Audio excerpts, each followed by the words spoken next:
Hello, students. Welcome back to the Gurukulam Academy. So, today we are going to discuss some key points related to your exam that is in June 2024.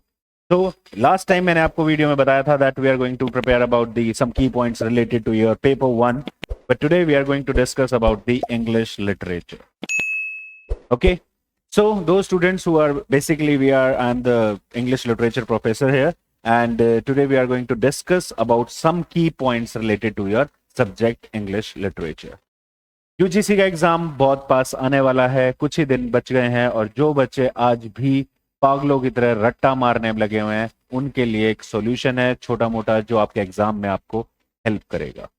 Okay, so let's start with it. Okay, तो English literature में जितने बच्चे prepare कर रहे हैं और अभी तक प्रिपेयर कर चुके हैं, तो मैं उनको एक ही बात कहना चाहता हूं कि अब आपके पास वो लास्ट 30 डेज बच गए हैं जिसमें आप सिर्फ एग्जाम्स के क्वेश्चंस की तैयारी करेंगे, प्रीवियस ईयर क्वेश्चंस को रिवाइज करेंगे, क्वेश्चंस के फॉर्मेट को अच्छे से देखेंगे और अपने चारों ऑप्शंस जो हमारे क्वेश्चन में 4 ऑप्शंस देते हैं उनको प्रॉपरली पढ़ेंगे और प्रॉपरली सॉल्व करेंगे. ऐसा नहीं होना चाहिए कि आपने कोई क्वेश्चन सॉल्व किया और उसके बाद उसके ऑप्शन पे टिक किया and then you will continue with another question. No, और you move on to the another question. इस तरह से आप बिल्कुल नहीं करेंगे. You have to focus on all the 4 options.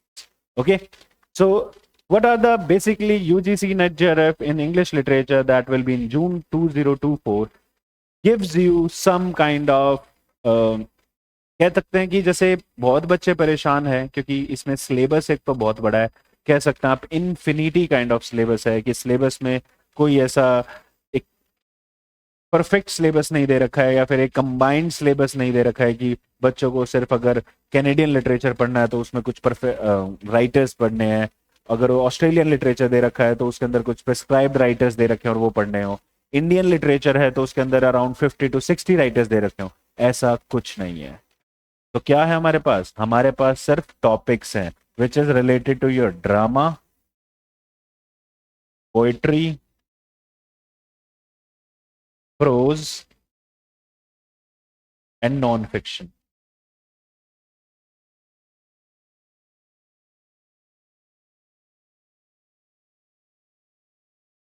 Poetry, prose and non fiction. Clear? तो what is exactly in these all 4 parts? आपके इस इंग्लिश के सिलेबस में आपको ये चारों पार्ट दिखेंगे कि what is drama, what is poetry, what is prose. थोड़ा सा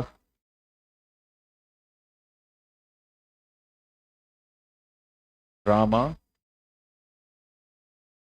पोएट्री, प्रोज.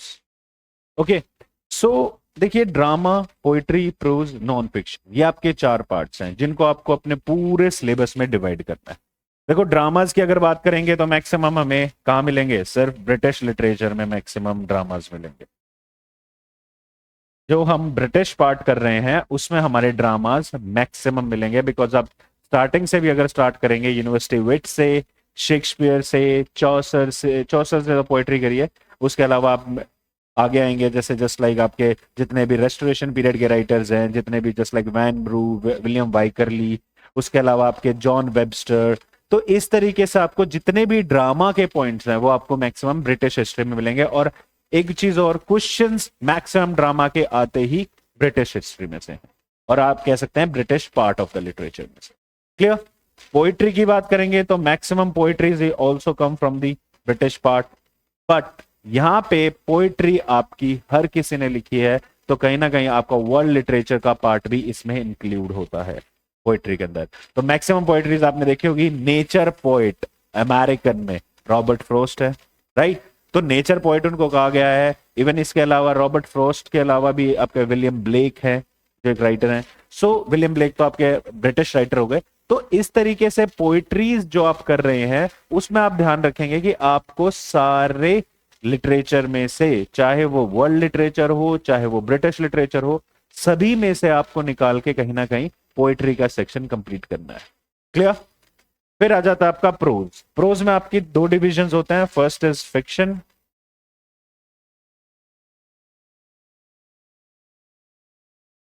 और दूसरा है that is the fourth part that is non fiction. अब फिक्शन में आपको पता है आपके पास क्या क्या पॉइंट्स हैं, just like novels, okay, just like short stories, just like novellas, तो जिनके अंदर कहीं ना कहीं फिक्शनल बेस्ड चीजें हैं, जो राइटर ने कहीं ना कहीं इमेजिन करके लिख रखी हैं, वही चीजें आपके इस पार्ट में आएंगे।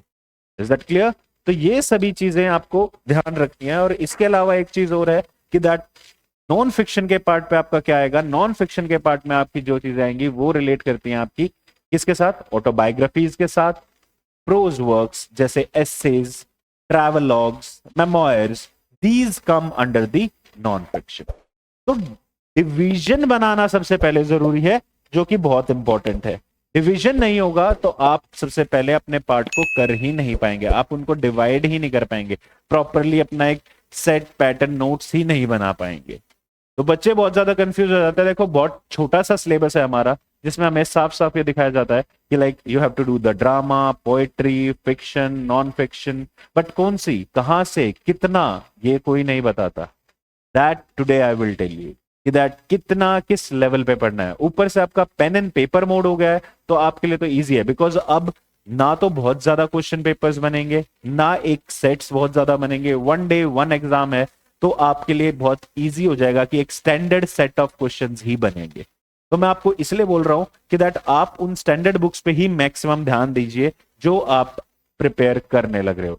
ज्यादा डीप में घुसने की जरूरत नहीं है, ज्यादा अलग अलग तरीके से किसी इनडायरेक्ट वे से किसी चीज को पढ़ना या फिर किसी चीज को बहुत एक्सट्रीम में पढ़ना कोई जरूरत नहीं है। बेकार में कंफ्यूज हो जाओगे और क्वेश्चन में जब पेपर में जाओगे तो बेकार में किसी क्वेश्चन में अटक जाओगे और टाइम वेस्ट करोगे। Clear? So you have to focus on basically what, the main writers of every age in the British and every main writer of your world literature part. Is that clear?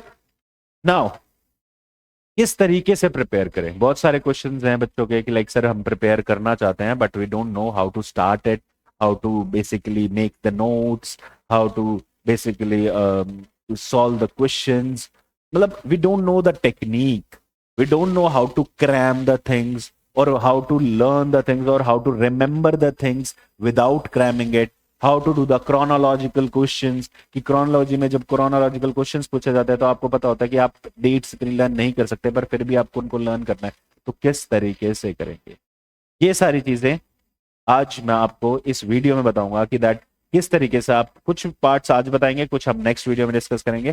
तो let's start with that, with the first point which is related to your literature, the preparation of literature English.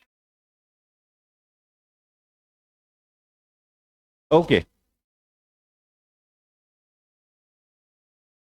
So now first of all, first point is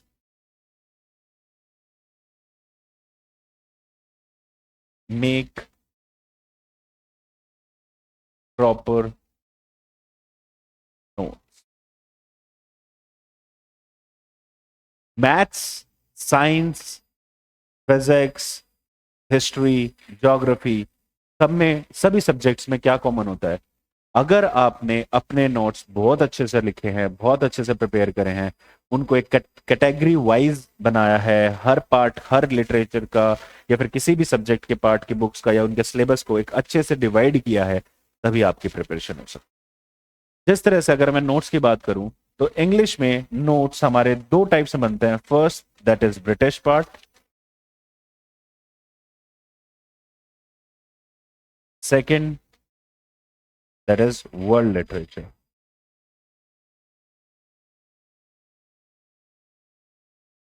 and third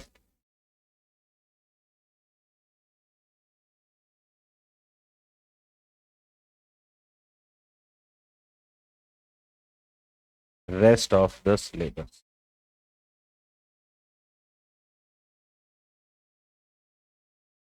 Clear? So ये तीन points है, first that is British part, second that is world literature, and the third one is rest of the syllabus. तो British में you know that you have different different ages, जिसको आपको ध्यान रखना है कि काफी सारी एजेस है, from the very starting to the Anglo Saxon period to the post modern. तो जितने भी सेक्शन बनते हैं उन सभी सेक्शंस के लिए अलग कैटेगरी होनी चाहिए। जब एंग्लो कर रहे हो तो एल्फ्रेड, पुरानी पोएट्रीज, ओल्ड सेक्शंस, किस तरह से तीनों ज्यूट्स, एंगल्स, ये सब आए, किस तरह से what is Caedmon's Britannica encyclopedia, what is exactly King Alfred कौन थे, उन्होंने किस तरह से अपने लिटरेचर को बचा के रखा, किस तरह से जितना भी आपने हिस्ट्री पढ़ी होगी कि maximum part of the literature was burn down but still some of the literature was kept by the Alfred, King Alfred, and उसके बाद उनकी ट्रांसलेशंस कर करके उन्होंने बहुत सारे वर्क्स निकाले। किस तरह से चौसर पीरियड आया, चौसर के बाद then restoration period, Elizabethan period, then that Shakespearean period basically, then Miltonic period, then Restoration, then your Augustan period, then Romantic, pre-Romantic. No, there are many ages there. But आपको divisions बना के रखनी पड़ेगी ताकि आपको उस नोटबुक में जिसमें आप नोट्स बना रहे हो वहां पे ये चीजें जरूर पता रहे कि सर मैंने इस नोटबुक में ये वर्क पहले लिखा था और ये वर्क बाद में लिखा था। जिससे क्या होगा, आपको डेट्स ज्यादा लर्न करने की जरूरत नहीं पड़ेगी और क्रोनोलॉजिकल क्वेश्चंस को आप इजीली सॉल्व कर पाएंगे। क्योंकि एलिजीज की बात करें आपके तो हमेशा मैक्सिमम क्रोनोलॉजीज में क्वेश्चन आता है एलिजीज के ऊपर। तो एलिजीज में आपको ये पता होगा कि फर्स्ट एलिजी किसने लिखी, ओके, मिल्टन ने कौन सी एलिजी लिखी है, शेक्सपियर ने कौन सी एलिजी लिखी है, रॉबर्ट फ्रॉस्ट ने कौन सी एलिजी लिखी है, या फिर कोई और राइटर है तो उन्होंने कौन। तो ये हम क्रोनोलॉजिकल वे में अगर अपने नोट्स बनाएंगे तो उस क्रोनोलॉजी के हिसाब से जब बुक्स एग्जाम में आपको क्वेश्चन आएगा तो आपको ये ध्यान रहेगा भाई एडोनिस जो एक एलिजी थी वो कब लिखी गई थी, उससे पहले elegy is written in the country churchyard ये बाद में लिखा गया था या नहीं। तो ये सारी चीजें सॉल्व आप कैसे कर पाएंगे, due to making the notes properly in a chronological manner. Clear? तो ये एक आप चीज ध्यान रखेंगे कि नोट्स बनाने में आपकी सबसे ज्यादा मेहनत होनी चाहिए, क्योंकि if you will make a fine notes then you will definitely go for the fine examination. क्योंकि हम नोट्स ही नहीं बनाते हैं, सोचते हैं जो टीचर पढ़ा रहा है उसी के नोट्स पढ़ लेते हैं, उसी का लिख लेते हैं, देन उसके बाद बात खत्म। बट नहीं, क्या क्या फैक्ट्स आपके लिए इंपॉर्टेंट हैं जो आपको एक लिटरेचर में आने चाहिए, that we will focus on. Okay, so let's start with it with the first point.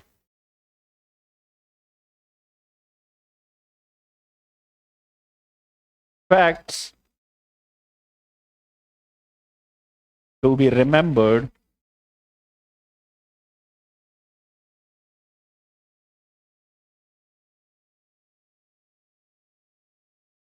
during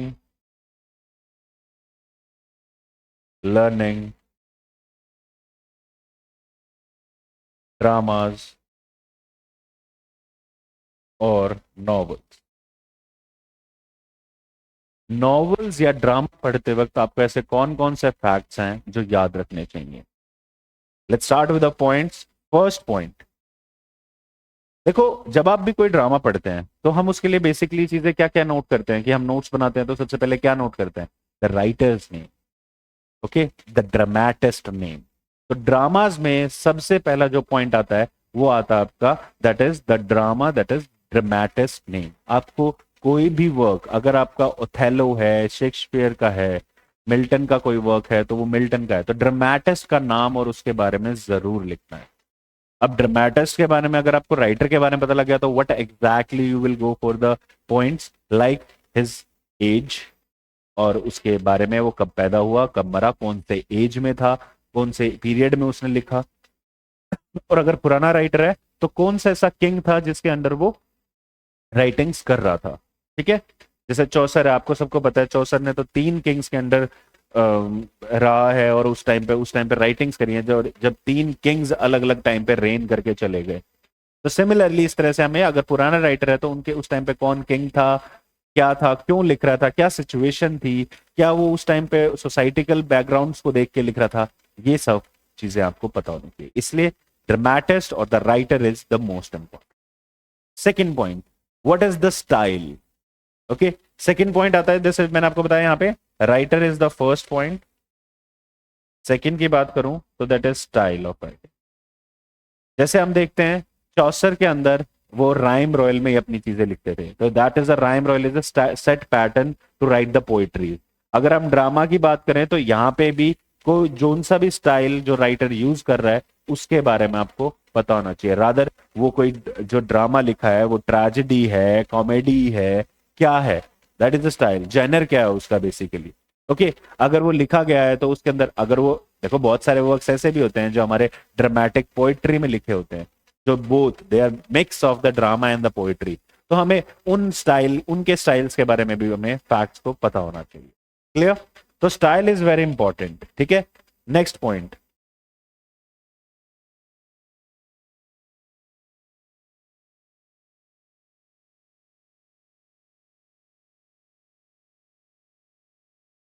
influence, wait a second,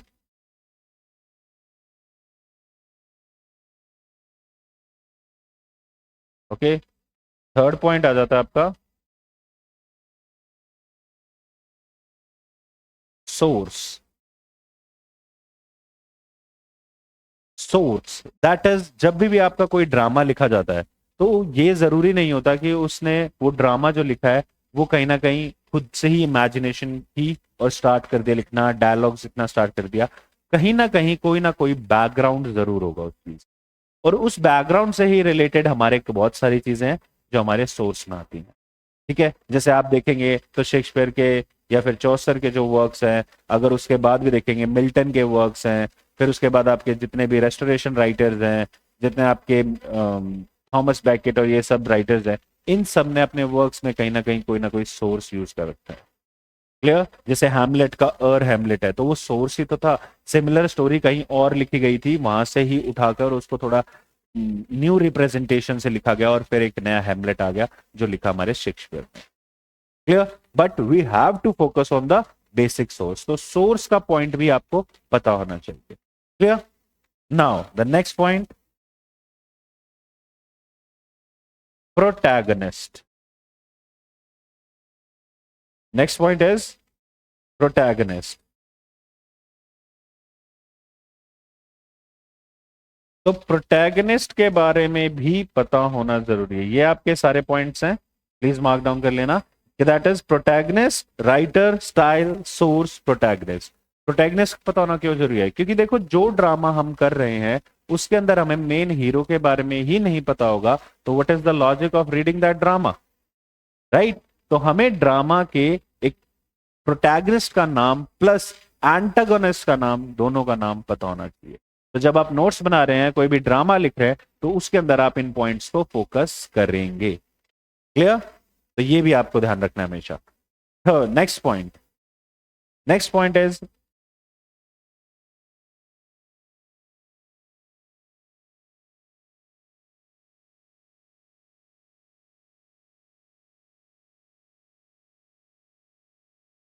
okay, come to the next point. ठीक है, मैंने अभी आपको बताया राइटर, स्टाइल, सोर्स, प्रोटैगनिस्ट। अब क्या आ जाता है, कौन सा टॉपिक ऐसा होता है जो आपको पता होना चाहिए, जिसके बारे में आपको कीन नॉलेज होनी चाहिए कि भाई जैसे सोर्स हो चुका, राइटर के बारे में पढ़ चुके, स्टाइल के बारे में पढ़ चुके, now come to the protagonist point, antagonist कौन होते हैं, लास्ट पॉइंट जो आपका बच जाता है that is theme. Not last point but it is also a point, that is theme. Theme भी बहुत इंपॉर्टेंट है। जब आप कोई वर्क पढ़ते हैं और बाय चांस आपको समझ नहीं आता है तो उसमें थीम ही वर्क करती है जो आपको उस वर्क को समझाने के लिए कोशिश करती है। एग्जाम पॉइंट ऑफ व्यू से भी अगर मैं आपको बताऊं तो हमारे आजकल क्वेश्चन पेपर इस तरह से आने लगे हैं कि like they will give you 5 points of a work. Okay, 5 points दे दिए किसी वर्क से रिलेटेड एंड उसके अंदर theme, symbols, everything was there. But क्या वो जितने भी 5 पॉइंट्स हैं वो आप याद कर पा रहे हो? क्या आपको वो सारे पॉइंट्स याद है? तभी आप उन, और उसके बाद क्या होता है, 4 ऑप्शन दे दिए जाते हैं कि ये पांचों पॉइंट्स जो है वो किस राइटर से रिलेटेड है या फिर किस वर्क से रिलेटेड है। तो वो आपको कैसे समझ में आएगा? जब तक आपको ये पांचों पॉइंट समझ में नहीं आएंगे किसी वर्क के। क्लियर? तो ये पांचों पॉइंट बहुत जरूरी हैं जो आपको हमेशा याद रख। क्लियर? इससे अलग एक और पॉइंट बता, तो theme is basically what? Theme is the heart of a drama और नॉवल और एनीथिंग। तो वो हर्ट को पढ़ना बहुत जरूरी है, नहीं तो द पॉइंट बेसिक जो कंफ्यूजन है ना वो हमेशा यूं रहेगी कि भाई what is difference between the motive, what is difference between the theme, कि भाई हमारे लिए थीम इतनी जरूरी क्यों है? क्योंकि थीम पे ही आपका पूरा नॉवल या पूरा ड्रामा डिपेंड होता है कि दैट वो क्या क्लाइमैक्स तक पहुंच पाएगा, क्लाइमैक्स से डाउन जाएगा नहीं, तो it all depends on the theme. Clear? चलो next focus, let's focus on the next point.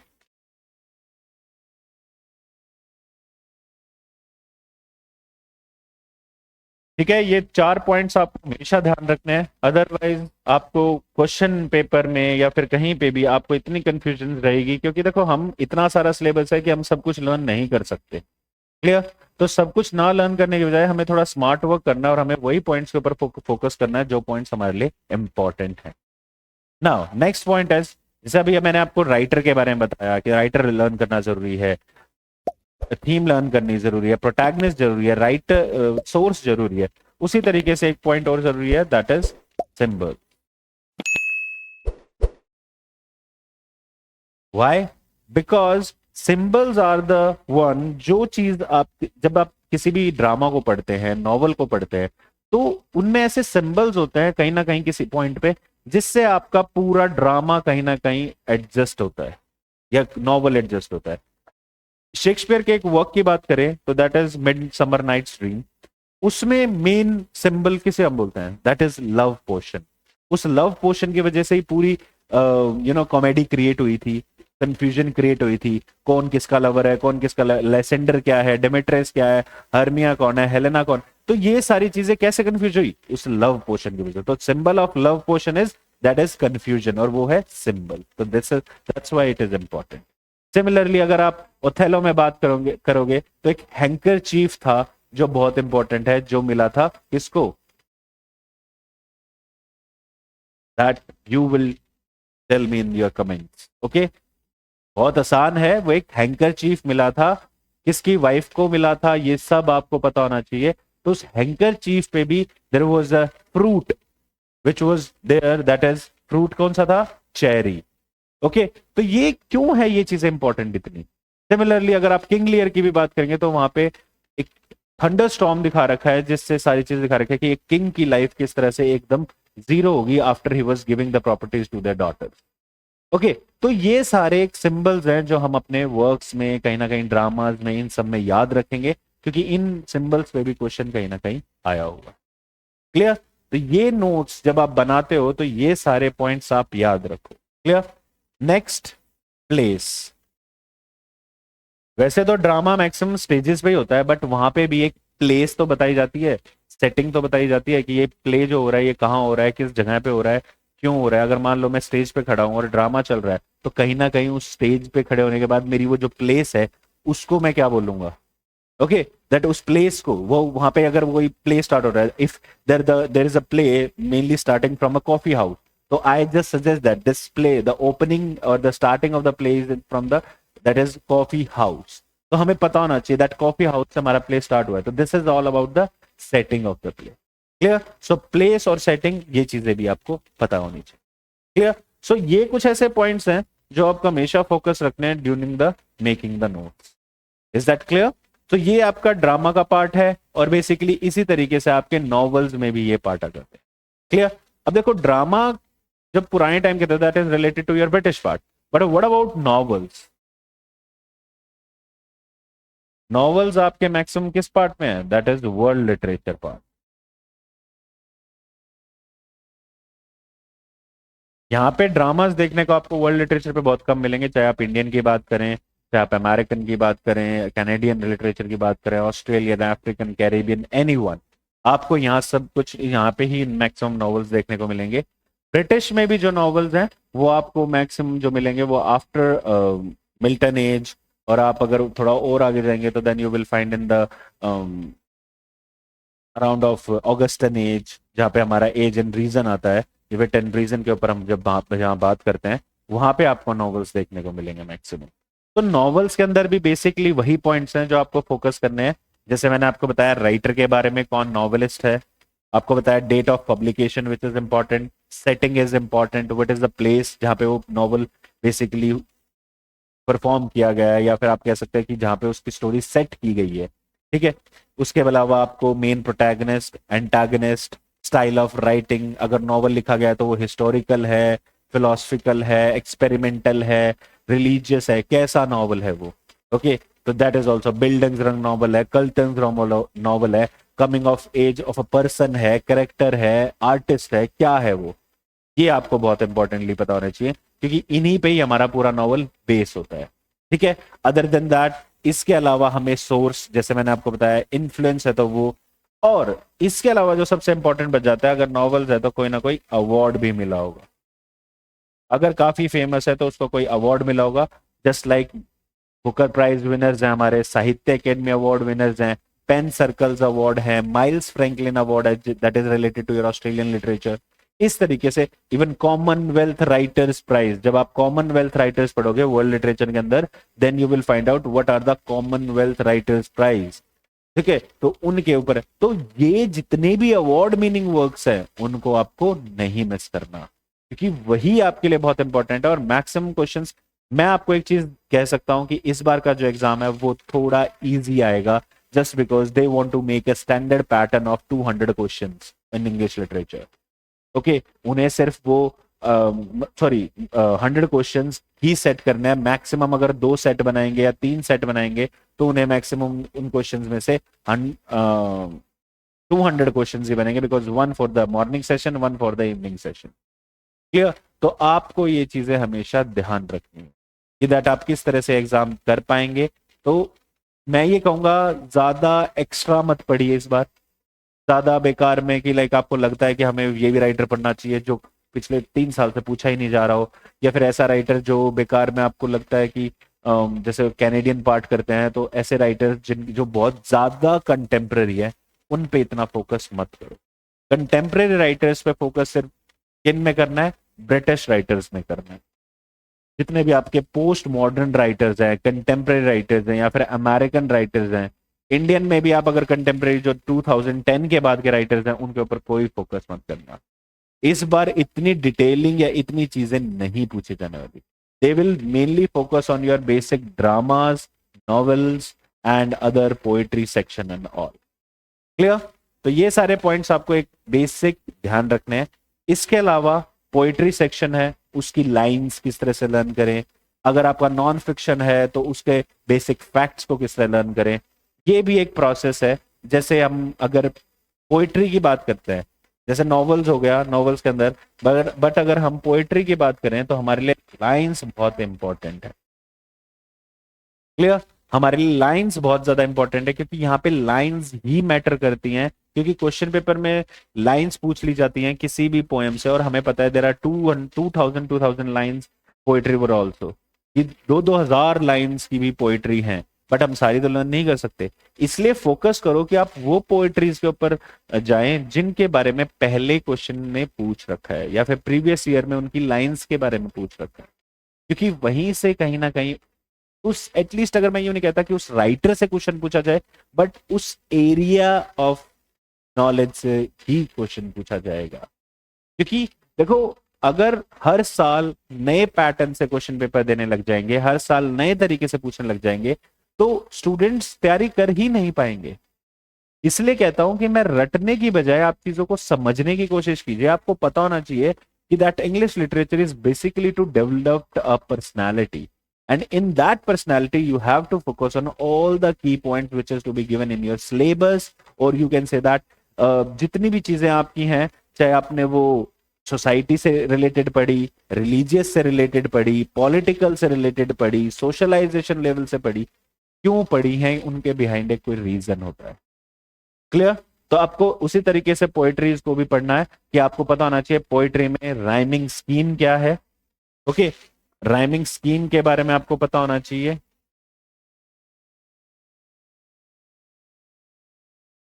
Okay, that is rhyming scheme के बारे में आपको पता होना चाहिए। आपको पता होना चाहिए कि दैट किस राइमिंग से में A B B C C D D, या फिर ये कोई सोनेट है तो सोनेट किसका है, मिल्टन का सोनेट है, शेक्सपियर का सोनेट है। ठीक है, तो आपको ये पता होना चाहिए। सार मीन्स लव सॉन्ग है तो क्यों है, राइम रॉयल है तो क्यों है, हाइकू पोइट्री है तो क्यों है। ठीक है, तो ये सारे पॉइंट्स आपको कहीं ना कहीं फोकस रखने चाहिए। और सिमिलरली अगर आप नॉन फिक्शंस की बात करेंगे तो उसके अंदर भी ज्यादा एक्सप्लेनेशन नहीं करनी है। उसके अंदर भी you have to focus on the main points. Just like autobiography लिखे है तो उस राइटर ने ऑटोबायोग्राफी कब लिखी थी, किस कौन कौन डिस्कस किया था उस ऑटोबायोग्राफी में, क्या वो ऑटोबायोग्राफी किसी से इन्फ्लुएंस होके तो नहीं लिखी गई है कि भाई उस राइटर ने लिखी तो उससे इन्फ्लुएंस होकर मैंने लिख दी।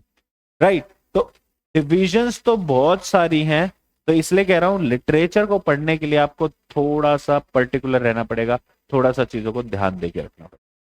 क्लियर? सो ये ऐसे पॉइंट्स हैं जो आप थोड़ा अपने पार्ट्स में फोकस कर सकते हैं, just like novels, world literature part and everything.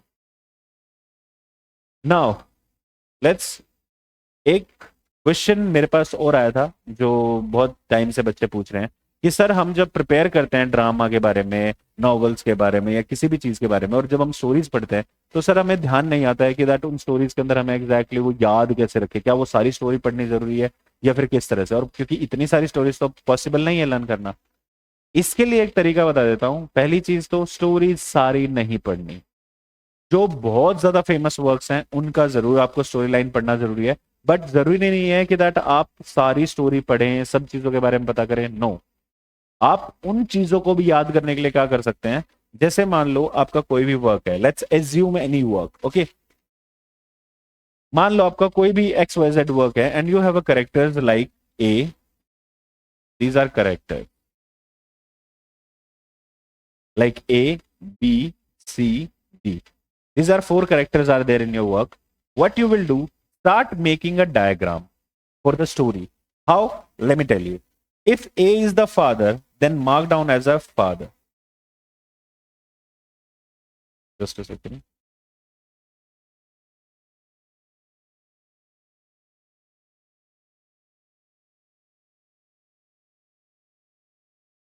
Okay, mark down just A is the father of C, like this, and wife of A is the father of C, and D is the wife. D is an unknown person, and what kind of relation is of this wife with the D?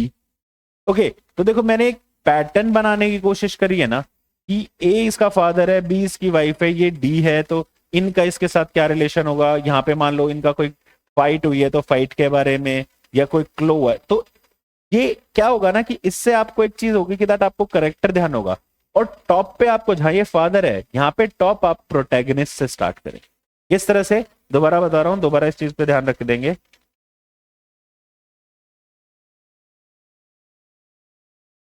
जैसे आपका बहुत simple सा, अगर मैं Hamlet के play से ही बताऊं आपको, तो देखिए Hamlet is the main character है, तो हमेशा प्रोटैगनिस्ट का नाम टॉप पे लिख लो, क्योंकि उससे ध्यान रहेगा आपको। अगर हैमलेट की बात करूंगा तो हैमलेट इज द मेन की कैरेक्टर। अगर हैमलेट के अंदर उसके जो अंकल हैं वो हैं क्लॉडियस, हैमलेट की जो मदर हैं वो है गर्टरूड, ठीक है। तो अब हैमलेट का फ्रेंड सर्कल क्या है, हैमलेट किस किस से मिला, विचेस का क्या रोल है, ये सब आप यूं लिखेंगे। तो प्रोटैगनिस्ट से रिलेटेड जो भी चीज होगी वो आप यूं फ्लो करके उल्टा जा सकते हैं। अब इस पैटर्न से आपको जब आप देखेंगे तो आपको ये तो ध्यान आ ही जाएगा ना एकदम, कि हाँ हैमलेट था, हैमलेट की मदर थी, हैमलेट के फादर क्लॉड अंकल थे, इन्होंने किसको मारा था, किस तरह से आया था, थ्री विचेस पहले आई थी, थ्री विचेस बाद में आई थी, क्या रोल था इनका, तो वही सब कुछ यहाँ पे बताया जा रहा है। Sorry sorry, not three witches है, ओनली स्टार्टिंग में जो आई थी, not that, that was in the some another play. यहाँ पे वो मैकबेथ का है, यहाँ मैंने गलती से बोल दिया आपको। यहाँ पे जो पार्ट है नॉट ऑफ थ्री विचेस, यहाँ पे स्टार्टिंग में स्पिरिट आती है, तो वो सबसे पहले किससे मिलती है, किसको बताती है, इसका सर्वेंट कौन है, किस तरह से, और हेमलेट एक प्ले को, दैट इज मर्डर ऑफ, एक मतलब play with in a play है इसके अंदर, दैट इज मेटा प्ले जिसको हम बोलते हैं, that is murder of Gonzalo.